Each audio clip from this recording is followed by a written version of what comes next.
debate de Cabral a Cabral, 512 anos de descaso. Apresentar os debatedores, o professor Mércio Gomes, da UFRJ, Vangri Cangangue, morador da aldeia Maracanã, o professor Marcos Alexandre Albuquerque, da UERJ, e o quarto debatedor vai ser o Gustavo Melo, do Comitê Popular da Copa do Mundo das Olimpíadas de Rio, que avisou que ia demorar um pouco, mas ele vai chegar. Novamente gostaria de pedir desculpa pelo atraso. Agradecer a presença de todos. A gente sabe como é difícil fazer um debate, colocar a gente no debate. Agradecer muito a presença dos debatedores que aceitaram o convite e que vão estar aqui discutindo essa questão. Eu vou dar 3 informes rápidos sobre eventos que vão se dar nessa semana ainda. Amanhã, dia 8, às 18 horas, no Galpão da Cidadania, na Saúde, vai acontecer uma audiência pública que vai discutir a questão da privatização do Maracanã, que na verdade é esse documento, o edital da privatização foi que trouxe a notícia de que a aldeia Maracanã seria demolida, apesar do seu tombamento. O Eduardo Paz destombou, se essa palavra existe, a aldeia, uma canetada absurda na manhã do dia que seria o edital sairia. Então amanhã a gente vai estar presente nessa audiência. A partir de 16h30 vai haver uma concentração na frente do local onde vai acontecer a audiência e vai ocorrer um ato lá, e em seguida a gente vai entrar na audiência e tentar reivindicar que os direitos tanto da aldeia Maracanã, mas também dos estádios Santos Barros, do Calamari e da Escola Friedenreich sejam respeitados. Hoje, ainda no IFIX, vai acontecer uma plenária da mobilização da luta contra o aumento da passagem, acho que é 18 horas, não sei informar a sala. Deve ser no pátio, obrigado. Também está nesse conjunto de medidas que vem aí com a Copa do Mundo, nesse modelo de privatização da cidade. E no dia 9, sexta-feira, vai haver um ato em apoio ao povo do Guarani Kaiowá e à não demolição da aldeia Maracanã, da própria aldeia Maracanã. Vai acontecer às 17 horas e vai ser novamente um outro evento que vai tentar colocar em pauta essa discussão da questão indígena, que é tão importante e que a gente está tentando também dar alguma contribuição hoje. Queria agradecer também Hugo, Mari, Ana, Priscila, Cecília, Sara, Paulo, Breno e Júlia, que são meus queridos colegas de segundo período, e a gente, de forma muito autônoma, independente, resolveu fazer esse debate por uma sensibilização pela questão, que na mesma semana saíram essas duas notícias absurdas, uma da carta do povo Guarani Kaiowá, do Mato Grosso do Sul, que anunciava sua morte coletiva naquelas terras, e outra em relação ao aldeia Maracanã. E nós estudamos, como estudantes de ciências sociais, a gente, desde a introdução à antropologia, a gente analisa esses temas, a gente tenta pensar esses temas relativos à questão indígena. De repente isso saiu na mídia assim, de forma tão forte, de forma tão absurda, e a gente se sentiu quase na obrigação de fazer alguma coisa, porque não faz sentido na nossa cabeça entrar na universidade, estar ocupando um lugar na UFRJ, a universidade mais importante do Brasil, e usar esse espaço para discutir a teoria e ficar lendo, mas não botar isso na prática, tentar transformar esse conhecimento em alguma mudança real na sociedade. Eu acredito que esse é o papel essencial do estudante, do cientista social, do acadêmico. Então, nós nos organizamos e em menos de 2 semanas a gente conseguiu colocar para frente esse debate. É mais complicado do que parece organizar um evento desse tipo. E aqui eu agradeço novamente a presença dos debatedores que aceitaram estar aqui, pedindo desculpas por ter feito esse convite tão em cima da hora, mas é uma grande honra que vocês tenham aceitado.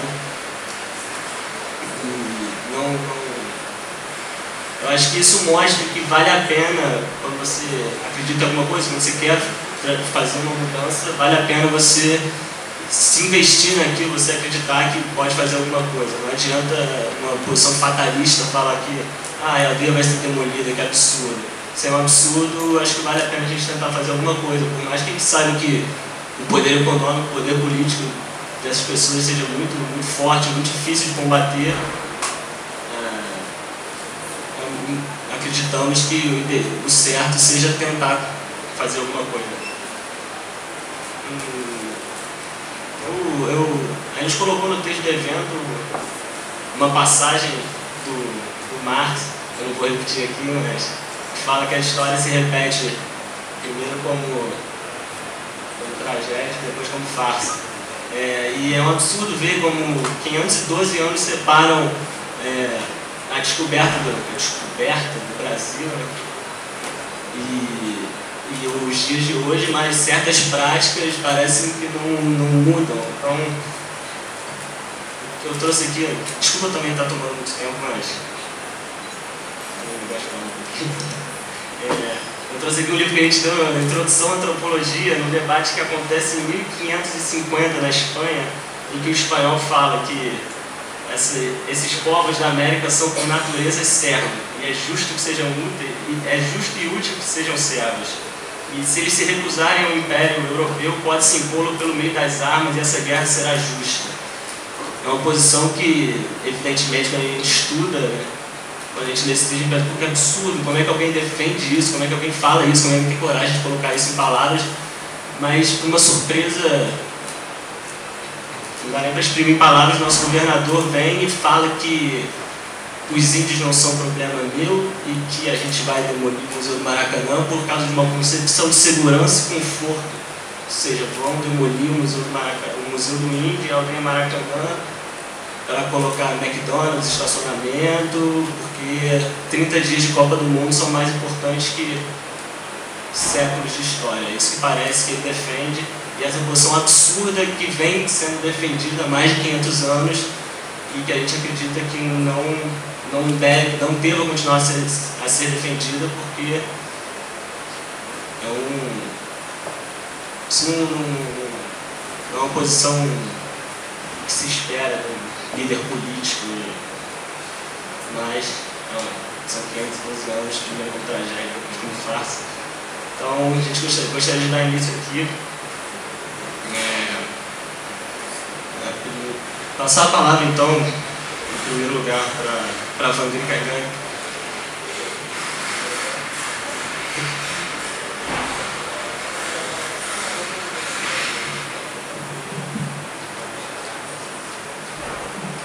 Obrigado mais uma vez e com a palavra para a Vandri Caingangue. Então, gente, boa tarde, né? Meu nome é Vandri, eu sou Caingangue, da etnia Caingangue do Rio Grande do Sul. Eu sou escritora e educadora e também eu resido na aldeia Maracanã há 3 anos, vou dizer 6, né? Porque há 6 anos que aquele espaço está sendo habitado por diferentes populações indígenas. E a gente tem feito um trabalho que vem de encontro à necessidade social do país. Então eu acho absurdo as colocações do nosso governador, que pelo jeito passou 512 anos, a cabeça dele não mudou, pensa igual o Guto Cabral, e isso pra gente é revoltante, porque nós não paramos no tempo, nós não tivemos a escolha de parar no tempo, e 512 anos depois nós estamos mostrando que nós evoluímos no sentido da palavra, né? Nós não estamos mais no meio do mato, nós não estamos pintados para a guerra, nós viemos para tentar conversar, nós viemos negociar, nós viemos colocar nossas dificuldades e a nossa importância como história do brasileiro. E, infelizmente, o atual estado do prédio, de quem vê, quem já viu, quem consegue perceber, infelizmente a situação do prédio é a atual situação do índio brasileiro, descaso e abandono. Eu estou com a minha travada minha garganta, que eu acabei de ler a reportagem da Veja, eu até comprei a revista para ver, eu revoltei mais ainda, porque eu já sabia que eles iam falar merda, mas não do jeito que eles falaram. Quer dizer, a gente tem instituições a nosso favor que tentam nos ajudar, instituições como a FUNAI, o CIMI, claro, a gente não vai botar lá, dizer que a FUNAI é tudo aquilo que é, porque não é. Então, a gente tem aquela coisa. Então, quando uma instituição como essa e o CIMI, que tentaram ajudar e conseguiram reverter a situação, estão à frente dessas negociações, eles dizem, não, eles estão fazendo pelos índios, eles não podem. O interessante, quer dizer, se eles não fizerem, porque eles não fazem. E se eles estão fazendo, mas eles estão fazendo errado, não pode ser desse jeito, os índios não podem tomar conta do sul do Mato Grosso, porque já tem muita terra demarcada. Absurdo. Nós éramos donos de um país inteiro. Nós éramos em torno de 4 a 5 milhões de índios, hoje nós não somos nenhum. Não chegamos a novamente chegar a 1 milhão. Então a atual situação do prédio é a atual situação do índio brasileiro. Aquele espaço ficou desocupado durante 35 anos, ninguém nunca se importou. E depois que os índios entraram naquele local 6 anos atrás e começaram a desenvolver atividades culturais que vêm de encontro à necessidade do povo brasileiro, eles resolveram que eles vão botar embaixo.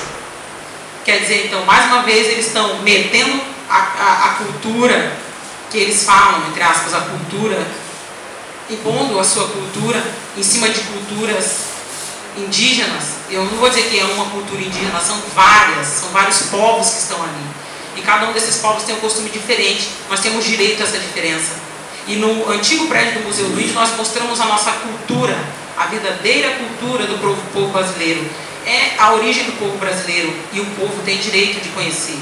Ele tem direito de chegar dentro de um espaço onde preza pela cultura, chegar e conhecer sobre sua história, sabe? E chegar lá e ver os índios ali, que dão continuidade a seus costumes. Nós trazemos esses costumes da aldeia e colocamos esses costumes ao alcance da sociedade carioca e mundial. Eu não vou dizer que não é só carioca, porque o Rio de Janeiro é também uma sociedade multicultural.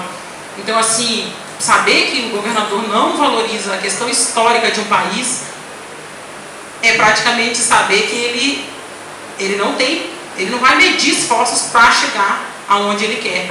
Os interesses financeiros, né? O interesse de terceiros, entre aspas, Ike Batista, né? Então, assim, quer dizer, eles vão nos trocar por McDonald's e Coca-Cola.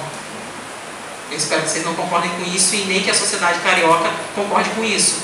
Porque a importância daquele espaço, aonde iniciou o serviço de proteção ao índio, aonde Marechal Rondon também morou, sabendo que ele é um parente nosso, filho de Bororo, então assim, já é uma história. Saber que aquele espaço foi doado na época do Império, muito anterior a qualquer decisão atual do governador hoje, é você saber a destinação certa daquele espaço. Ele tem uma destinação que está anterior às destinações do governador. Vem do Império, quando ela foi doada e cedida para que fossem estudadas e domesticadas as nossas sementes, para que fossem estudadas as nossas culturas. Então, se foi doado, o fim dele é aquele. Ele não sabe respeitar a história. E ele não, pelo que me parece, ele não se importa com isso também. Ele deve ter conhecimento, porque eu imaginei que era por ignorância que ele disse que aquele prédio não tinha história. Mas eu estou vendo que não é assim. Ele sabe que tem história, mas ele não está nem aí. Agora eu tentei negociar diversas vezes, até a gente procurou recorrer às mídias públicas, a gente procurou recorrer à LERJ, então assim, a gente foi de gabinete em gabinete mobilizar, inclusive os deputados dele, à frente do pessoal da base do governo, estão apoiando a questão do espaço, porque valorizam a história do povo brasileiro, e aquilo é um espaço em que todo brasileiro tem o direito de encontrar sua história, seu passado, sua origem. E ele vai atropelar toda essa questão, não respeitando nem a história do povo brasileiro indígena e nem a história do povo carioca, botando embaixo todo o prédio. Então a nossa atual situação lá é muito delicada, para não dizer drástica quase, que depois que o tombamento foi revogado com canetaço, a gente recebeu liminares de proteção, mas eles também emitiram essas liminares. Então, da mesma forma que eles emitiram essas liminares, eles podem revogar, só para que a gente tenha um pouco de segurança. Então, quer dizer, o terrorismo que eles têm feito para a gente é absurdo. Os índios lá dentro da aldeia, a gente resistiu à Copa do Mundo ali anterior, 2004, 2006, 2008, e agora simplesmente eles querem botar tudo abaixo, e eu não sei o que eles pretendem fazer com os índios. Porque os índios não vão deixar de vir para o Rio de Janeiro, eles não vão deixar de sair de suas comunidades para procurar uma melhor condição de vida, uma condição de estudo, de capacitação, eles não vão. deixar de vir. Aí eu perguntei ao governador onde ele ia enfiar esses índios, se ele ia mandar para a favela, se ele ia mandar de volta para as aldeias, o que ele pretendia fazer. Nada contra as favelas, mas a gente tem uma cultura diferenciada, a gente pretende mantê-la. E aí isso não está sendo possível. E a nossa situação lá agora está desse jeito que ontem mesmo, inclusive, o pessoal da Carta Capital de São Paulo me ligou, me dizendo que o que é que aconteceu, onde é que os índios iam, qual é a importância histórica do prédio, se realmente existia. Quer dizer, além dele estar fazendo uma coisa dessa, ele ainda está passando a ideia para outros estados, para outros governos, para outras lideranças de que aquilo realmente não tem importância. Ele não está dando valor à população, à escolha que o povo fez de manter aquele espaço em pé, de querer conhecer essa história. Ele não está valorizando, ele está atropelando isso. Então a audiência pública de amanhã, do dia 8, o ato do dia 9, são manifestos em que nós estamos convidando a sociedade carioca para que esteja presente, porque se ainda existe alguma forma de revogação disso, é a mídia, é a sociedade estando a favor dessas populações, dessas minorias étnicas, e que estejam ao nosso lado, que digam que não, para que ele possa parar com isso. Nós estamos mobilizando as mídias para que estejam presentes nesses atos, porque se a gente não conseguir que a audiência pública se direcione porque realmente seja uma audiência pública, então é melhor que ela não aconteça. Porque se for para cumprir interesses escusos do governo, então é melhor que não aconteça. E aí a gente conta com a participação de todos vocês para estarem ao nosso lado lá, para tentar parar esse trator que, sabe, eu até desliguei o telefone, porque cada notícia que eu recebo, eu já não sei, sabe, me arrepio os cabelos, porque de vez em quando os tratores já estão indo, quer dizer assim, ainda ligam fazendo terrorismo. Quer dizer, isso é absurdo. E nós estamos vivenciando isso, nós não precisamos passar por isso, sabe? Eu acho que o povo brasileiro está na hora dele levantar e dizer, olha, como aconteceu no impeachment do Collor, como aconteceu com nossos estudantes carapintados, eu acho que mais uma vez é a hora do povo brasileiro se levantar e falar, porque tem voz. E tem voz e tem voto. Então está na hora de falar, está na hora de dizer que sim ou que não. E nada mais justo é que o brasileiro saiba a situação atual daquele prédio, saiba do histórico, da importância cultural que ele tem. Não é só para os povos indígenas, é para a sociedade brasileira, é para o mundo. O mundo, e me dá mais raiva disso, gente, o mundo lá fora, as mídias que nos apoiam, televisões estrangeiras, italianas, francesas, alemãs, japonesas, eles estão esperando. Quer dizer, o governo brasileiro não nos valoriza, o povo brasileiro não nos valoriza, mas o povo estrangeiro valoriza. Valoriza porque já extinguiram seus povos e sabem o que foi que eles perderam. Não esperem para perder os povos indígenas para saber dizer, a gente devia ter valorizado. Valorize enquanto nós estamos vivos e podemos lutar junto, dando as mãos, mostrando que esses povos, que são a origem do povo brasileiro, passaram por vocês esse direito de dizer que vocês não aceitam, de guerrear por isso, de lutar pelo que é o interesse de vocês, pelo que vai favorecer uma educação para os filhos de vocês, digna, uma educação verdadeira. Eu falo isso como escritora, os livros e a mídia, até pela revista Veja ali, que eu vou dar um jeito de... Eles vão me pagar. Eles vão me pagar. Porque eu como escritora eu falo logo, a mídia errada é um problema sério. Eles colocam nos livros que o Brasil foi descoberto. Absurdo. Quantas vezes eu vou ter que repetir que uma mídia errada constrói pensamentos errados. Eles mostram que só existem índios na Amazônia, mostram que só existem índios naquela região pintados e penados de aldeia, passaram 512 anos.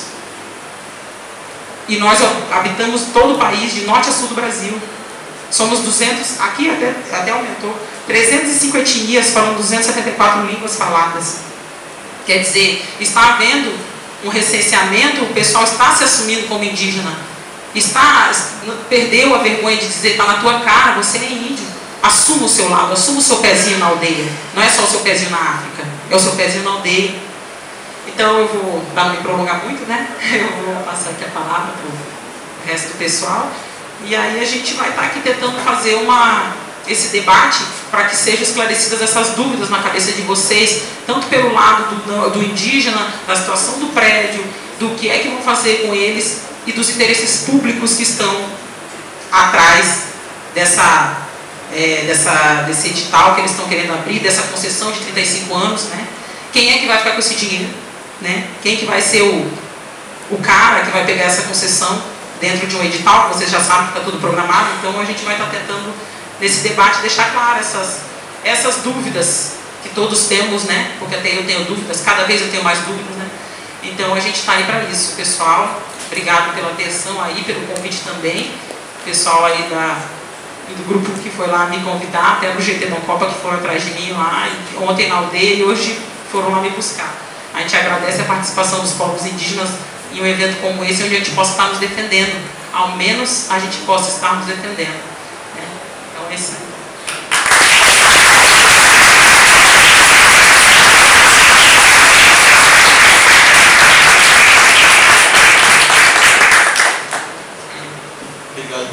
Muito obrigado pelas palavras. A gente tem que fazer uma pequena alteração no roteiro da mesa. A ideia seria que o Gustavo pudesse falar primeiro para dar uma contextualizada na questão mais ampla do Maracanã e falar um pouco desse edital que veio e trouxe essa notícia absurda de que a aldeia seria demolida. Então, seria o primeiro a falar, acabou mudando um pouco, então vou pedir para o Gustavo falar agora. Ele vai falar um pouco exatamente do que está acontecendo ali naquela área que não se restringe à aldeia Maracanã. E em seguida a gente volta a focar nisso.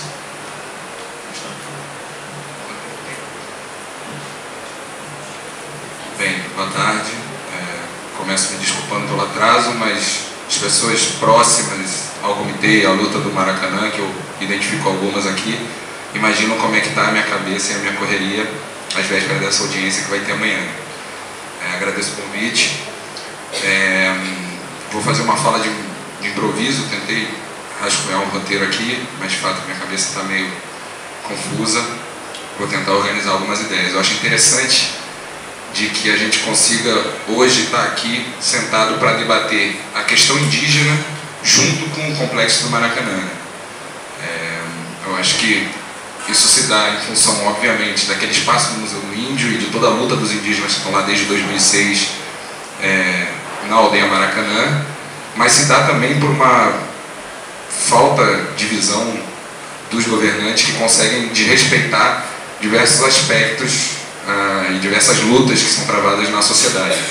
O Maracanã consegue hoje reunir algumas dessas lutas de forma até inesperada. Né?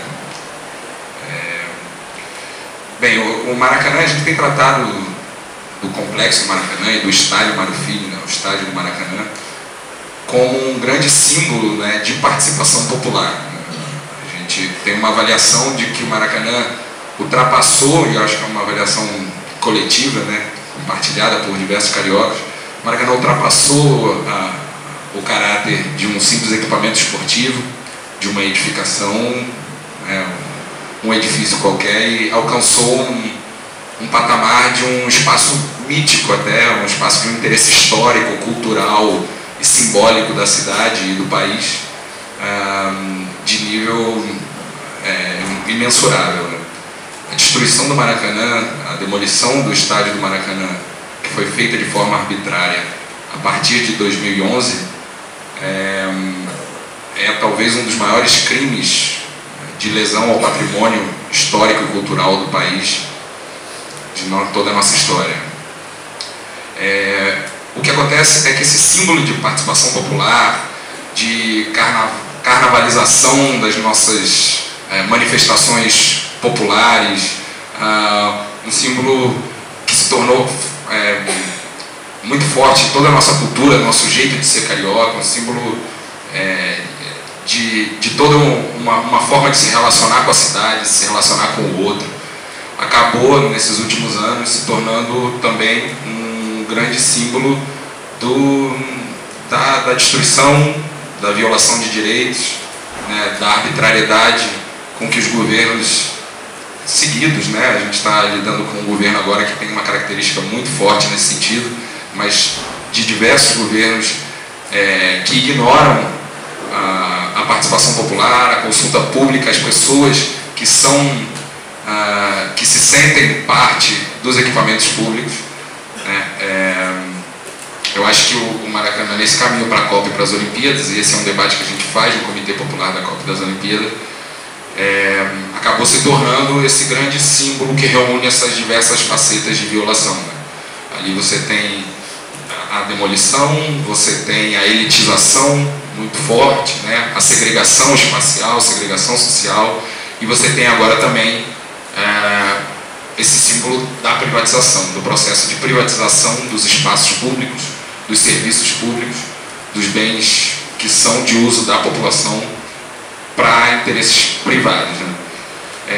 Para falar dessa arbitrariedade, dessa falta de participação popular, é fundamental a gente voltar para 1950, ou ainda antes, 1947, quando começa a se discutir aqui no Brasil a construção de um estádio que sediaria a final da Copa do Mundo de 1950. A gente tinha então um desafio muito similar ao desafio que a gente tem hoje, que é de sediar esse evento esportivo de grandes proporções. A gente, na minha avaliação, fomos muito bem sucedidos. A gente não só construiu um estádio, mas, como eu vinha dizendo, a gente construiu um templo, um monumento, que aos poucos foi se fixando no imaginário do carioca e do brasileiro.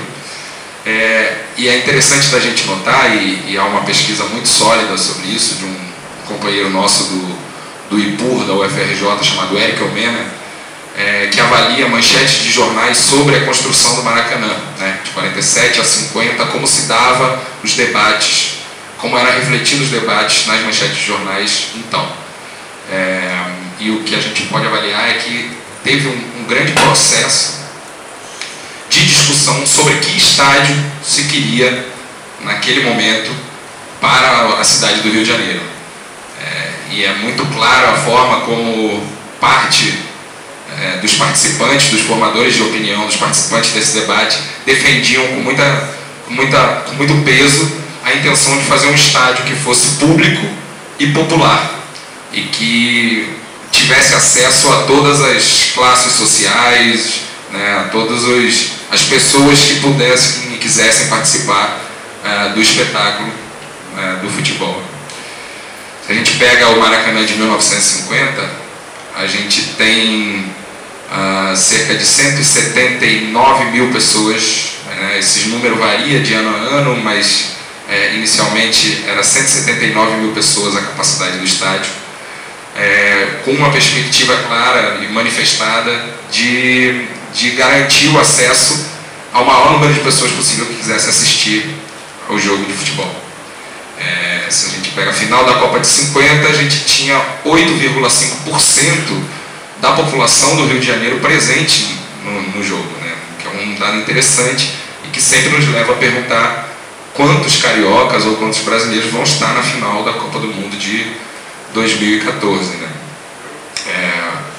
O estádio do Maracanã, ele tinha uma divisão setorial que, se por um lado refletia uma divisão da nossa própria sociedade, né, uma divisão desigual de nossa própria sociedade, por outro garantia que todos estivessem presentes no estádio, né? A velha configuração de geral, arquibancada, cadeira numerada, algum espaço de maior conforto, no caso do Maracanã, as cadeiras especiais e a tribuna de honra para personalidades e chefes de Estado, foi uma configuração que consagrou essa perspectiva de você ter espaços que comportassem todas as possibilidades da população, né? As possibilidades financeiras, principalmente. Em geral, até 2003 a gente tem registro da geral custando R$1, o que garantia que o catador de latinha, né, pudesse catar umas latinhas a mais, porque sabia que no dia seguinte tinha jogo do Vascão e ia lá e podia pagar o seu ingresso.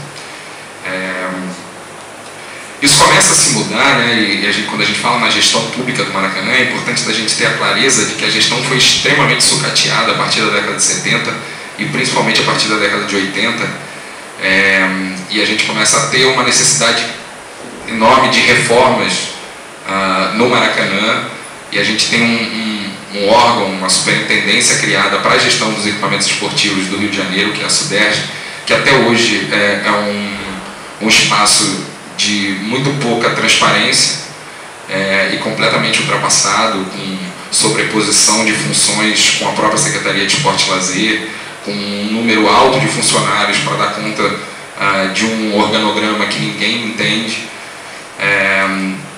E isso acabou acarretando, né, entre outros motivos, esse sucateamento contínuo do Maracanã. Talvez o fato emblemático desse sucateamento seja o acidente fatal da final do Brasileiro de 1992, quando 3 torcedores morrem ao cair da arquibancada, cerca de 90 feridos. Quando o gradil da arquibancada do Maracanã rompe devido a uma aglomeração grande de torcedores em determinado espaço da arquibancada. A partir dali se intensifica uma campanha e todo um debate de modernização, eu coloco modernização entre aspas, porque é um conceito questionável, um conceito relativo e vago, de modernização dos estádios de futebol no país.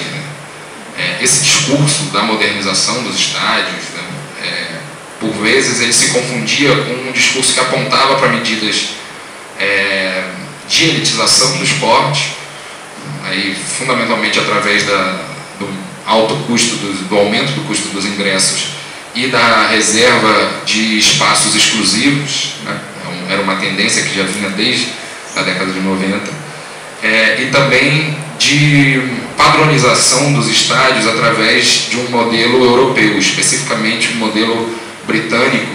A Inglaterra então estava entrando num processo de alvíceras a toda a sua limpeza social que foi feita nos estádios em função do grave problema que eles tinham de violência.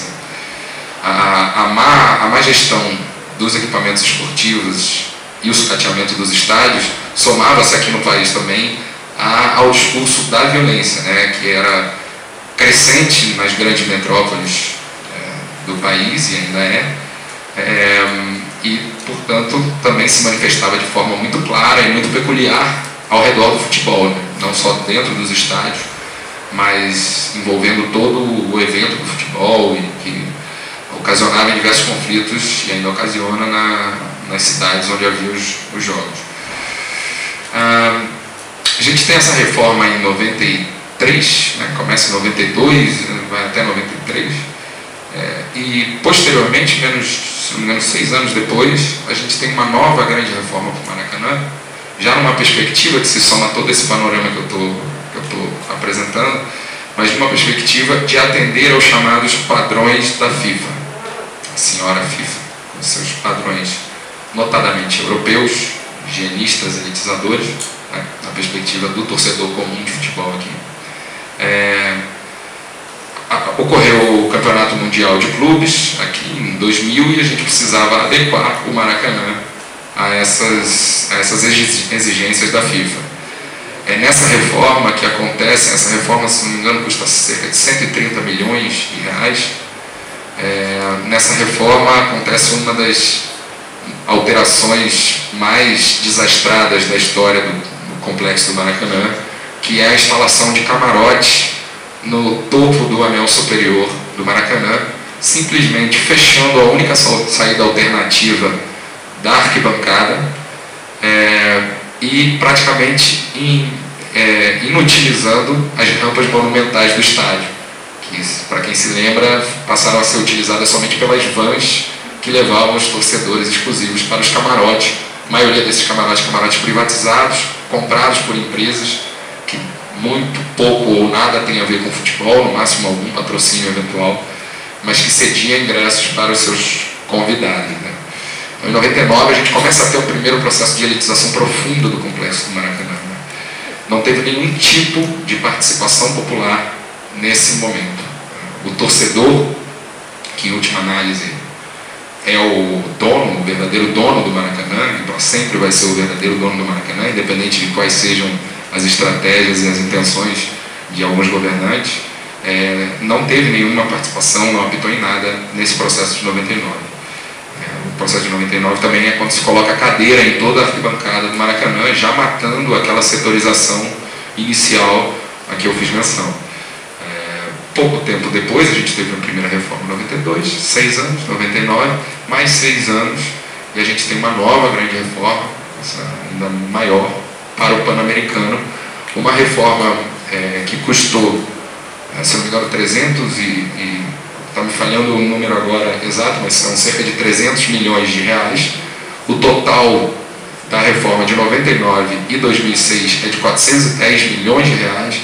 Há um estudo que aponta para que esses números podem ser corrigidos através do INPC para 634 milhões de reais gastos em somente 6 anos no estádio do Maracanã. A reforma de 2007, esses gastos foram justificados em função de deixar o estádio já adequado para uma menção que a gente já tinha de sediar a Copa do Mundo e atender às exigências da FIFA. Mas alguns anos, poucos anos, e a gente tem a destruição do Maracanã. Esse dinheiro todo que foi investido nesses 6 anos foi jogado no lixo, com a demolição completa, ou quase completa, do Maracanã. Para quem viu as fotos, eu não estou inventando nada, somente a carcaça do Maracanã, somente os alicerces estruturais do Maracanã permaneceram de pé num processo criminoso, que mais uma vez não teve qualquer possibilidade de interferência formal, institucional da população, da sociedade civil, dos torcedores do Maracanã. Então, hoje a gente tem uma situação de um estádio que, depois de todo esse dinheiro gasto, vai receber mais 888 milhões, esse é o número atual. Teve uma licitação extra que saiu na semana passada, que estava em sigilo, mas foi vazada por um veículo de imprensa, que é para a construção de bilheterias e instalação de camarotes, de catracas, no Complexo do Maracanã. É interessante como que se faz uma licitação para a construção de um estádio e não se prevê nessa licitação a construção de bilheterias e catracas. Mas enfim, estamos em 888 milhões, esse dinheiro é todo público, 400 milhões são de investimentos feitos pelo BNDES, a Caixa Econômica tem financiamentos também para a reconstrução do novo Maracanã, e a gente é surpreendido, talvez nem tanto, porque a gente está perigosamente se acostumando a situações desse tipo. A gente é surpreendido quando o governo demonstra que vai à frente na sua intenção, já anunciada desde 2010, de conceder esse estádio pago com o nosso dinheiro à iniciativa privada. Então, assim, eu estou focando muito no estádio do Maracanã, pelo simbolismo desse equipamento, pela relação afetiva que eu imagino que muitos de vocês tenham com ele. Mas o estádio do Maracanã, o complexo do Maracanã não é somente o estádio, está aqui a Vangri a demonstrar isso. O estádio do Maracanã também tem diversos equipamentos que funcionam e servem à população. A gente está falando muito especificamente do Parque Aquático Júlio Delamare, que também foi reformado para o Pan-Americano de 2007, um custo de 10 milhões. A gente está falando do ginásio do Maracanãzinho, que ficou fechado de 2003 a 2007, numa larga reforma que custou mais de 97 milhões.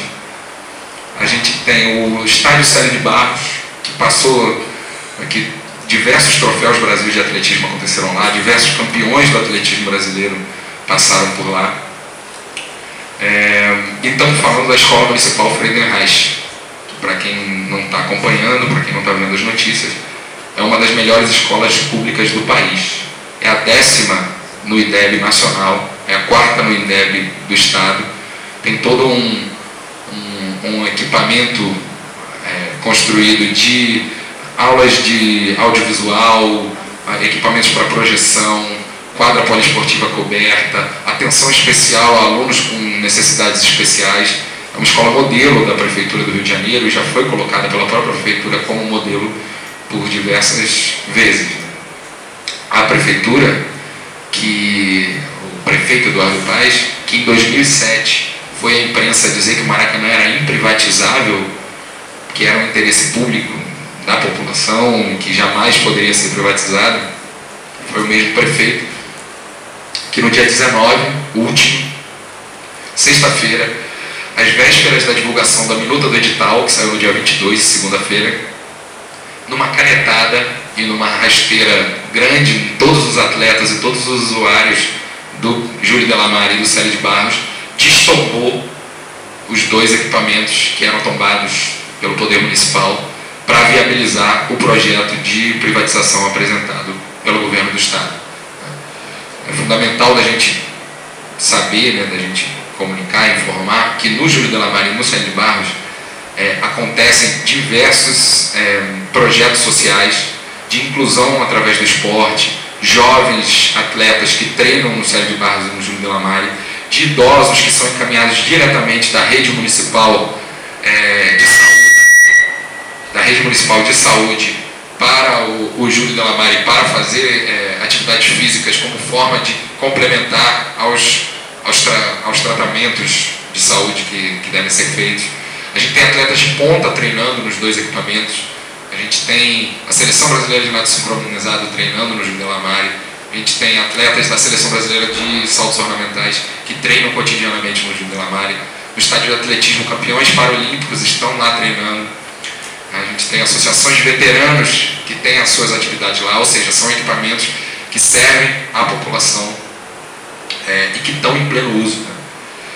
Então, assim, não existe nenhuma justificativa plausível para a demolição desses equipamentos. Né? Eu não vou nem entrar na questão do antigo prédio do Museu do Índio, da Aldeia Maracanã, porque eu acho que a Vangri e os companheiros que acompanham a mesa aqui têm mais propriedade para falar sobre isso, obviamente. Mas, enfim, o que fica claro nessa minuta do edital é que é uma minuta que desconsidera, né, escancara uma perspectiva diferenciada daquele espaço do Complexo do Maracanã que o governo tem. Né? O Regis Fischner, o secretário da Casa Civil, na apresentação da minuta do edital, ele falou por diversas vezes, reiteradamente, que encarava o Maracanã como um equipamento de entretenimento com capacidade para ser rentável. E o desafio era fazer o mais rentável possível. Para nós, o Maracanã é muito mais que isso. Acho que a minha fala, de alguma forma, expõe isso. Né? O Maracanã é um espaço de uso público, de interesse histórico fundamental, interesse cultural e social da população do Rio de Janeiro. Ao final, se esse edital... Como é que está meu tempo? Vou seguir para a conclusão.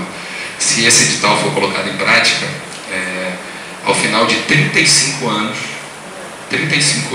de concessão, a gente vai ter o equivalente a 16,5% de tudo que foi investido, contando aí as reformas do Júlio Delamare e do Maracanãzinho de 99 para cá. Se a gente conta só a reconstrução do Maracanã, somente, se não me engano, 26% do que foi investido vai retornar aos cofres públicos. Para que você tenha uma ideia, isso não paga nem os juros dos financiamentos feitos para a reforma, a reconstrução do Maracanã. Então é um escárnio, é uma brincadeira com o nosso dinheiro, né? E é fundamental que a gente tenha consciência de que esse processo não está concluído. O que se tem até agora é a minuta do edital, é o projeto do projeto.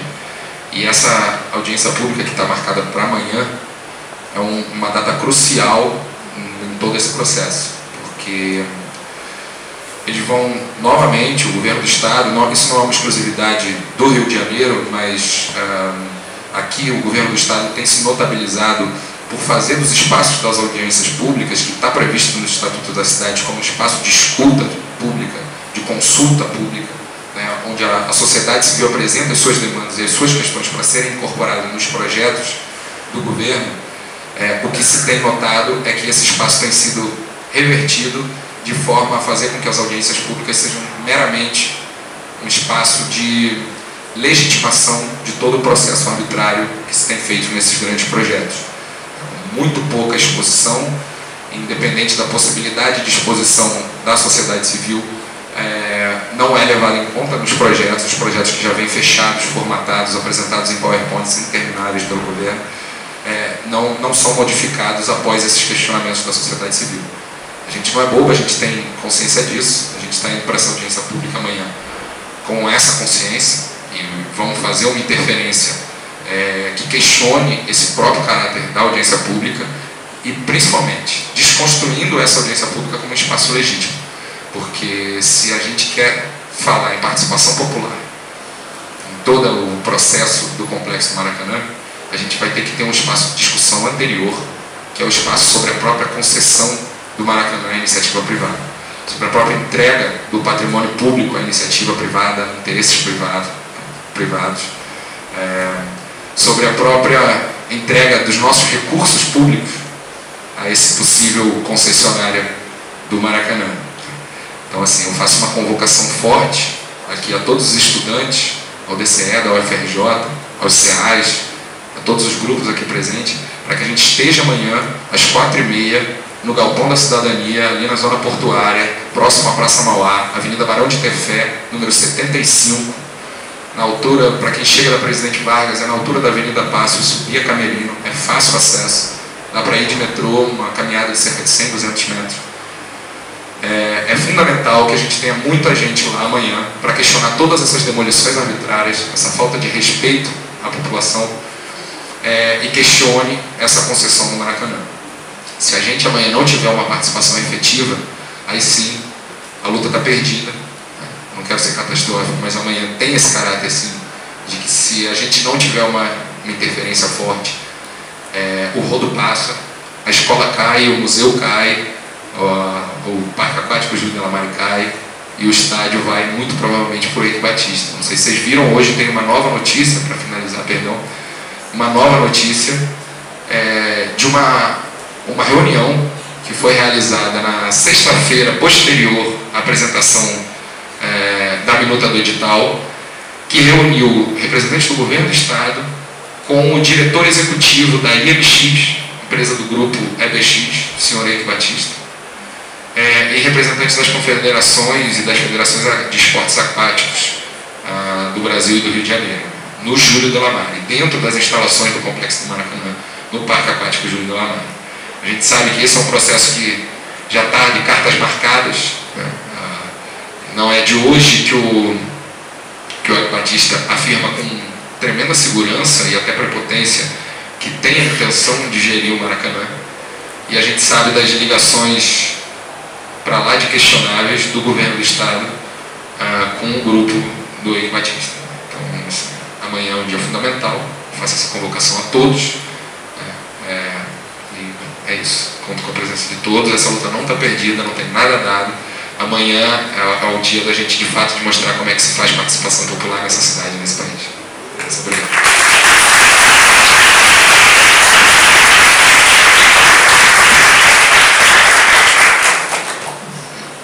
Obrigado, Gustavo, por ter trazido esses dados tão importantes para a gente entender esse contexto mais amplo do Maracanã. Agora a gente vai reiterar aqui a importância dessa audiência, que todos os três que já falaram, aqui já comentaram sobre ela, e a nossa, um dos fatores que fez a gente fazer a gente ter vontade de fazer esse debate antes do dia 8 foi também para que ele servisse como uma forma de divulgação, de mobilização para essa audiência, porque a gente também acredita na sua importância. Então, acredito que tenha valido a pena a gente correr tanto, a gente ter feito as coisas em cima da hora, para criar mais um instrumento de divulgação dessa audiência, que não vou repetir o que o Gustavo falou, mas tem uma importância ímpar nesse processo todo. Agora a gente volta a focar na questão indígena, e para isso eu vou passar a palavra para o professor Mércio Gomes, antropólogo, ex-presidente da FUNAI, autor de diversos livros sobre a questão indígena no Brasil, e que tem muita propriedade para falar sobre o tema. Por favor, professor. Boa tarde a todos. Eu quero parabenizar a iniciativa que vocês do segundo ano tiveram de levantar esta universidade para pensar essa questão indígena no Brasil, e focando nesses dois pontos que, digamos, tomou de conta da cidade, do país, pelas redes sociais, pelos jornais, pela televisão. Os dois pontos são precisamente este que tem sido mais debatido, que é a questão da aldeia Maracanã, localizada no antigo prédio que foi o Museu do Índio, criado por Darcy Ribeiro em 1953, onde era o Serviço de Proteção aos Índios, onde o Marechal Rondon, como já um homem de idade, recebia os velhos índios que vinham de todas as partes do Brasil, índios que numa certa época levavam 2, 3 semanas para chegar no Rio de Janeiro.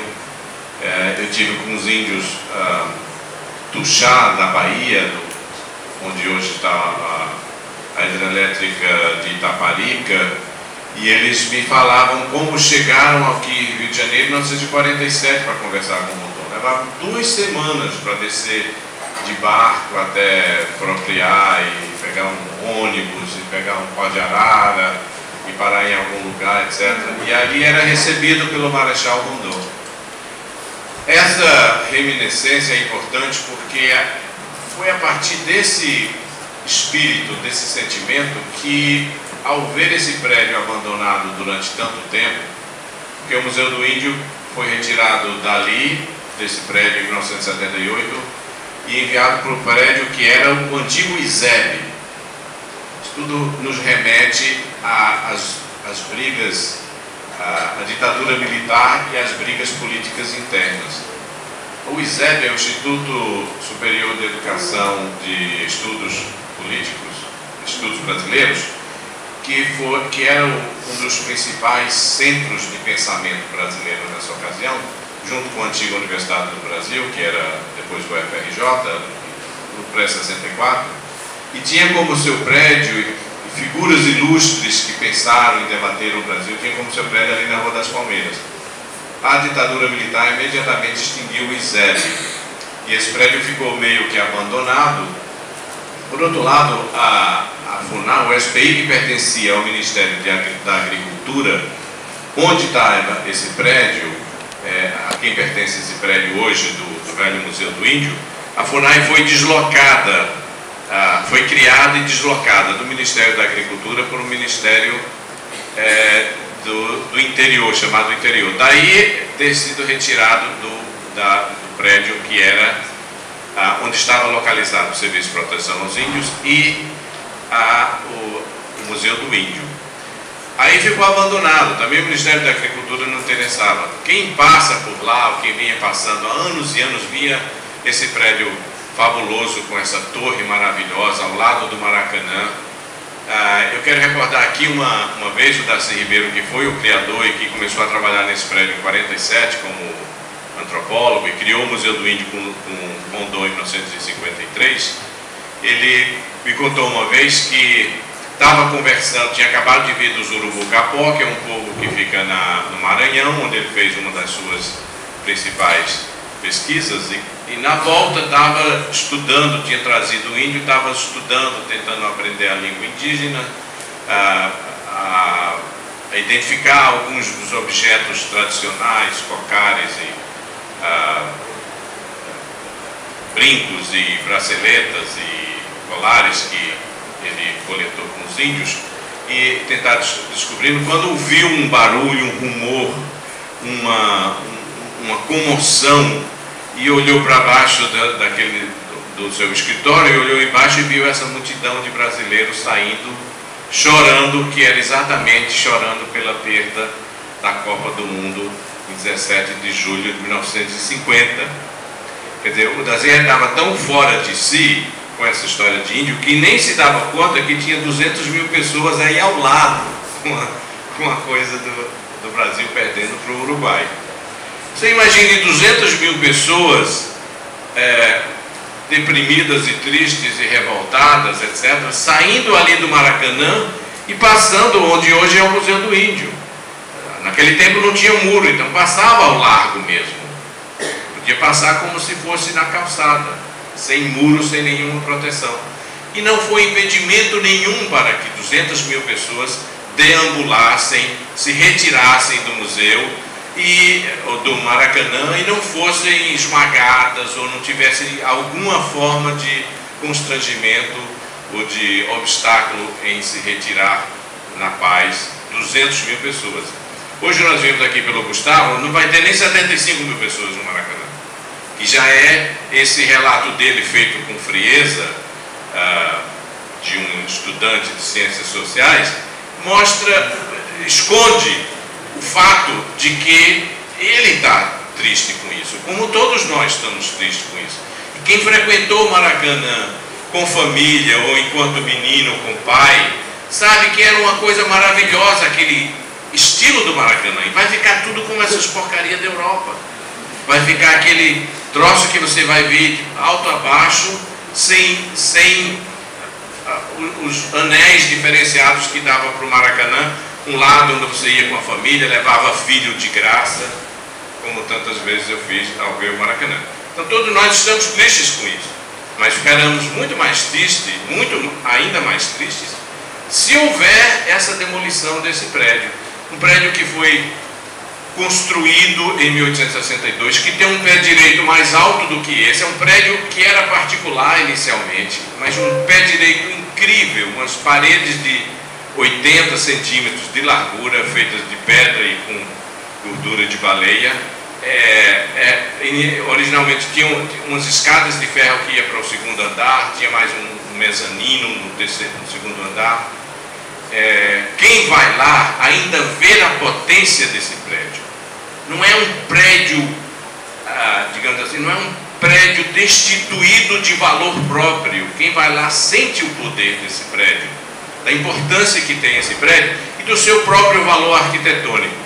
Várias pessoas, eu acho, do CREA e de outros institutos de arquitetura, eu, com essa história de me envolver nisso, recebo e-mails das pessoas: eu fui lá, eu sou arquiteto, sou arquiteta, se precisar eu ajudo a fazer não sei o quê. Então é uma comoção grande que eu acho que essa cidade sentiu nesses últimos dias, de que não podemos jogar a coisa fora. Esse absurdo do Cabral supostamente comprar por 60 milhões de reais um prédio para demolir é uma coisa assim inacreditável. 60 milhões para demolir é um gasto de dinheiro, é uma estupidez administrativa impressionante. Então o prédio tem um valor em si. O prédio arquitetonicamente é bonito, é forte. E ele tem toda essa memória, todo esse espírito rondoniano, esse espírito de Darcy Ribeiro, esse espírito brasileiro de tentar se aproximar do índio, de tentar fazer uma política indigenista que fosse capaz de segurar a tradição brasileira de destruição dos povos indígenas. E, bem ou mal, aos trancos e barrancos, conseguiu resultados mais ou menos positivos. Daí eu queria que vocês vissem esse mapa e eu vou contar algumas dessas histórias assim rapidamente agora. Depois eu volto ao Maracanã, que nos interessa, para dar um panorama rápido de 5 minutos sobre a questão indígena brasileira e a gente focarmos um pouco nos Guarani Kaiowá, que também não nos esqueçam que isso foi um dos motivos que estamos aqui, embora já esteja diluindo na mídia. Não pensem que essa questão vai parar por enquanto, mesmo que possa parar nesse caso de Puelito-Puer, ele vai aparecer em diversas outras áreas que estão aí no Mato Grosso do Sul.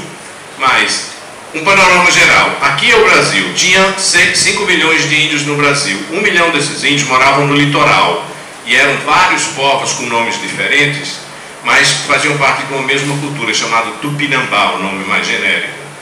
Você tem Tupiniquim, Temiminó, Guarani, Potiguara, Caeté, Tabajara. Todos esses eram falantes de uma língua chamada Tupi ou Tupinambá, próxima desses Guarani que estavam no sul do Paraná e em direção ao Paraguai. Tanto que hoje o Paraguai é um país que tem uma das línguas fundamentais, oficiais, que é o Guarani, que é uma língua idêntica, parecida, prima com o português do espanhol, para o antigo Tupinambá.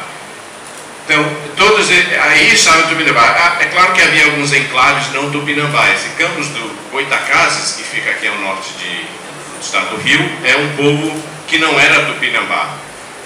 No litoral da Bahia tinha enclaves de índios Pataxó, de índios que também não eram Tupinambá. E em alguns pontos no Ceará que tinha índios Tremembé e outros que também faziam parte da cultura tupinambá. Porém, em geral, pegando do Rio Grande do Norte até o Rio Grande do Sul pelo litoral, tinha uma faixa grande, e esse povo tupinambá é esse povo que deu o segmento cultural básico brasileiro, desde o festejada, asseio, que todos nós temos vontade de tomar banho e usar a água como uma espécie de limpar a alma, limpar o corpo,